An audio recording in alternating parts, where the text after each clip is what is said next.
If we just got those sponsors for the podcast, we get something working on the video side. We cover all our G&A, bring on administrative full time. We cover all our administrative costs, and then we just got to worry about us getting. Then we just got to worry about us getting paid. I'll just go pimp myself out on the streets in the meantime, just make ends meet.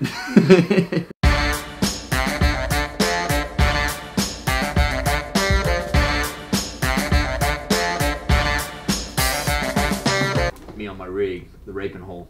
You know, like I come from the blue collar drilling rig side. All right, so we've got a lot going on today. Got to take care of some stuff for the wells right now. So here's the funny thing about when you own your own little small independent oil operation and you don't have a full staff, a full team, you have to wear all hats. So right now we're doing some regulatory stuff. We just got signs made for our leases. We've already got some lease signs out there, but we need to make some adjustments to them to get our name and contact information on them. On one of our leases, we've got a water pit, and the landowner wants the water pit on the location. The OCC, the regulatory body in Oklahoma, says that they don't want that water pit there unless the landowner approves it and has a written contract saying that he wants it out there. We're putting on our attorney hat. We're writing up a contract. Jake's taking care of that right now. Jake's gonna be playing attorney today. Attorney Jake. It's gonna be legal speak. We got these are all invoices right here. When you have oil wells, a lot of shit breaks and service out in the oil field isn't cheap. So I'll be cutting a lot of checks. Nobody accepts electronic payments, by the way. So everything you do is like old school. They send you an invoice, and if it gets lost in the mail, then they just call you up like 6 months later and say you never paid an invoice. It's highly inefficient. So then you have to send checks. How nice would it be if you could just like Venmo your pumpers or like Cash App, you know, all of your vendors in the oil field. So somebody needs to get on that. Yeah, I mean, when you're a small operator and you're dealing with small service companies, you know, it's kind of just like old good boy network, and they still send you a paper invoice and you got to manually write a check. And I literally never write checks in my personal life. Like, I never write a check. So it'd be nice to get them set up on Apple Pay or Venmo. Regardless, get it taken care of. We got to run to the post office, drop all this stuff off. I think that we're recording a podcast today. Our new office is being built over at the Cannon, so we're gonna go check that out. We got 2 new office spaces over there, so be a busy day, but we'll get it all knocked out.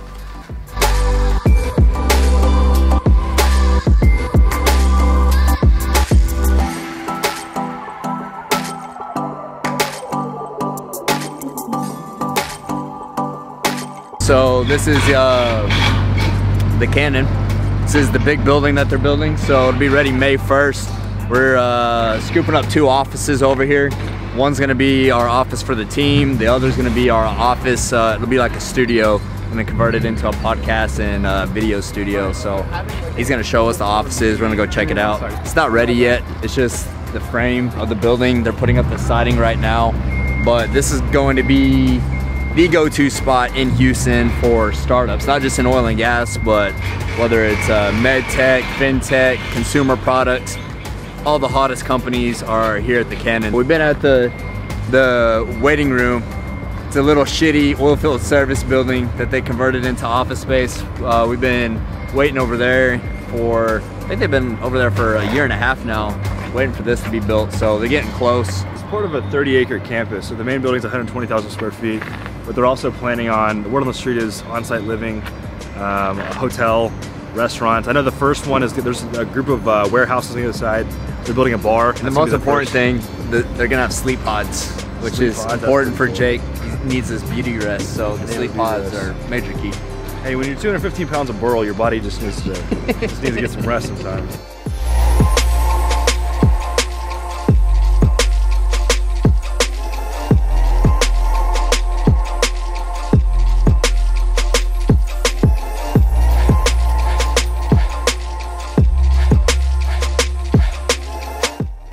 Okay, this is good. I can do this. Do you know, are these? Put a pull-up bar in These here? are taken. These are taken. Okay. Do you have any more like these? In the corner specifically, or Well, like the for width? us, Just look at bigger width. I can tell you, like for us, that 5-person over there, Yeah, it's just too narrow. It's narrow.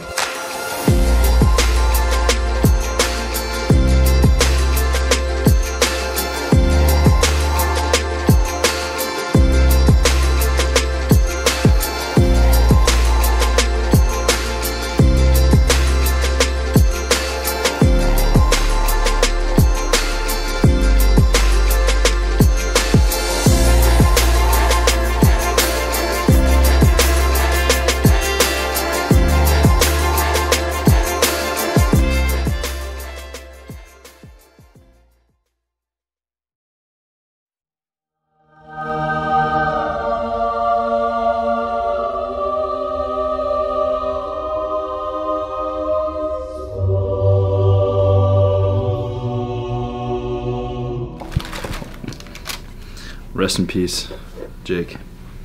I'm gonna get so fat.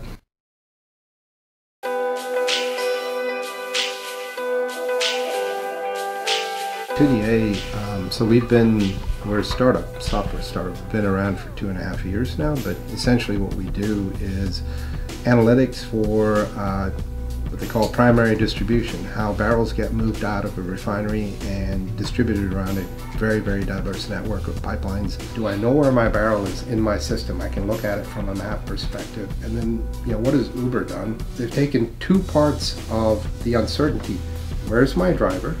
And how far away is he from him, right? And they've made that available to you in real time. And that's sort of what got us thinking about that.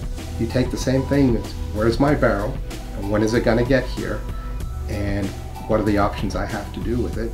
Is there anything, among building the team, the early stages of developing the software, anything that sticks out in your mind that's been extremely challenging? It's very hard to find people, right? Good people.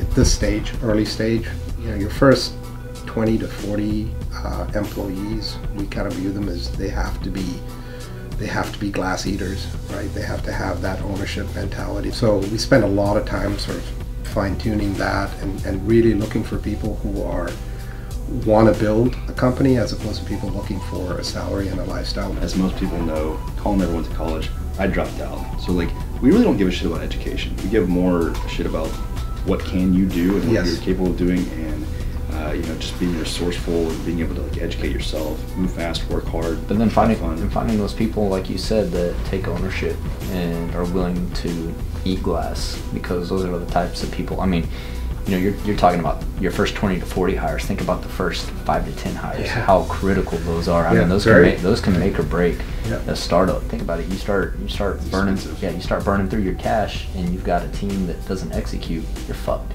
The biggest mistakes we've made with hiring is when we've hired fast, right, and fired slow, right? And there's nothing more demoralizing when you have someone that's subpar performing or someone that's causing issues within a team.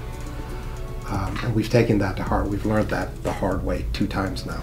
It's the ability not just to sell in the traditional sense, but the ability to sell the vision. Yes. And it's the ability to sell on early employees also in the vision to come join your team, to eat shit for the next couple of years until you guys get funding, you get pilots, and you're cash flow positive. Correct. That's extremely important. So if you don't have the ability to do that, partner up with somebody who does, because that is so important. Because if you can't get a team behind you and you can't get capital behind you, none of this is ever going to work in the beginning before you even take it to the market. You have to be scrappy. Like, you're going to be bootstrapping some way. I mean, it's very rare that you're going to go out and raise $60 million and you just have unlimited resources to hire the best talent. I mean, you're either going to have to get scrappy on developing the product, building the team, and convincing people of the vision.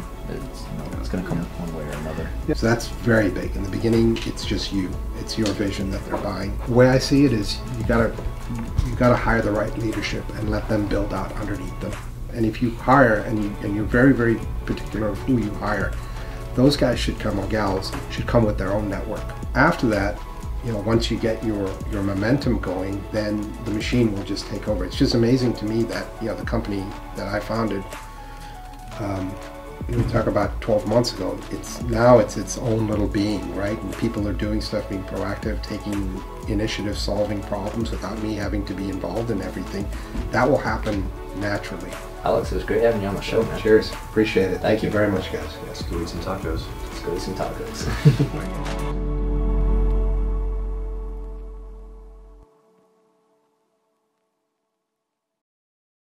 Where's this thing at? This is hilarious. Oh, 2016. Oh, this is gonna be so bad.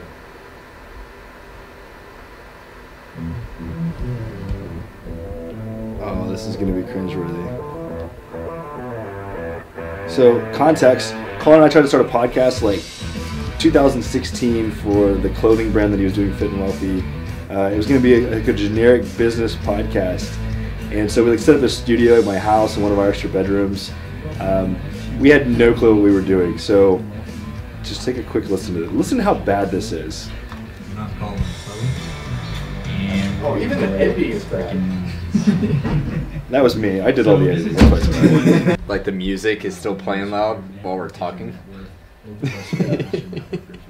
Number one, your network is your net worth. It is so true, though. Everything we've said, we've like manifested, like it's all manifested in the last couple of years since 2016. So the content was good. It's just that we were so like rigid.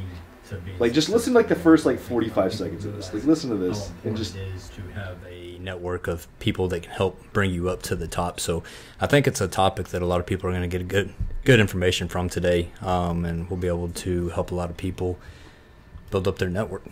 Yeah, it's so essential for success in general, particularly entrepreneurs. I believe that probably most of our listeners will be entrepreneurs or inspiring entrepreneurs. But even if you're not, and you just want to have just general success in either your job or in your voice got deeper. Just networking. Well, my trachea has been trusting. And your network is power, right? So there's a good quote: "If you want to go faster alone, if you want to go forward together." So I think a good story to start off with is how we actually met. You want to kick that off? Yeah, for sure. Oh, this is a good part. This is a good part. I was actually looking to build a network of powerful entrepreneurs and like-minded people in the Houston area. That's where me and Jake both reside. And I was on LinkedIn and I came across Jake's profile. It's where we reside. It's where we stay, homie. It's really simple. I just sent him a message, said, "Hey, Jake." So I think this is a good lesson in not worrying about all the details and not necessarily being good at what you're doing, and make sure the first version of whether it's a product or a podcast or a vlog, whatever, is just is what it is. It's raw. Like you're gonna get better. You don't have to be perfect to launch. Just get started. That's the overall, lesson from this. Like if your first version of whatever you're doing is like perfect and beautiful, then you launched way too late. Like you need to put it out there. You need to get feedback from the market as to just refine whatever it is that you're doing. I remember the first video I ever made. I went and bought a Canon 70D camera. It's like a, I don't know, $2,500 camera setup that I got, and I have it on my Manfrotto my tripod. And I sit there and I sit down and I try to make a video, and it was the most cringeworthy piece of content I've ever made. I actually came across it on my computer the other day, and I had to delete it because I just couldn't stand to watch it. But it's funny because now people ask me, they're like, "Oh, you're a natural on video. How do I get to be like that?" And all it comes down to is practice. Just getting used to being in front of a camera or pulling out your cell phone and taking a video of yourself. Like I'm not a natural at it. I've done it for years now at this point. So, I think that was probably the same with the podcast. Like, and I can feel it even with our oil and gas startups podcast. Every episode I get better and I get more comfortable. So probably where we're at in like the 4 months of launching that podcast, I'm better than I was 4 months ago. You remember Andy Frisella said something about this a while back too. Like he goes back and listens to his first podcast and he just says that they're complete shit. So it's the same story for everybody. You're gonna get better over time. I mean, practice makes perfect, literally. The biggest barrier, I remember. So like, think back to like the first days of like you getting on social media and like building the Instagram accounts and stuff. I think it's most people are just so scared to put themselves out there because they think that everybody's just gonna like make fun of them and stuff. And I've experienced that. In the first early days of entrepreneurship. Everyone was like, "Oh, here Jake goes again with his stupid idea." 100%. They will make fun of you. I remember when I first started my first Instagram account. Like I was trying to get my first 100 followers. And I had friends from back home literally making fun of me for trying to build up an Instagram following, becoming an Instagram thought. That's what they tell me. The same people who made fun of me 6, 7, 8 years ago have asked for jobs since. Yep. Or they'll look at you 5 years later. And people wonder how you start reaping the rewards of what you've been working on for the last several years, and that's 5, 10 years of hard work coming to fruition. I knew you would make it. I knew you would. Just like, fuck up. Yeah, fuck off.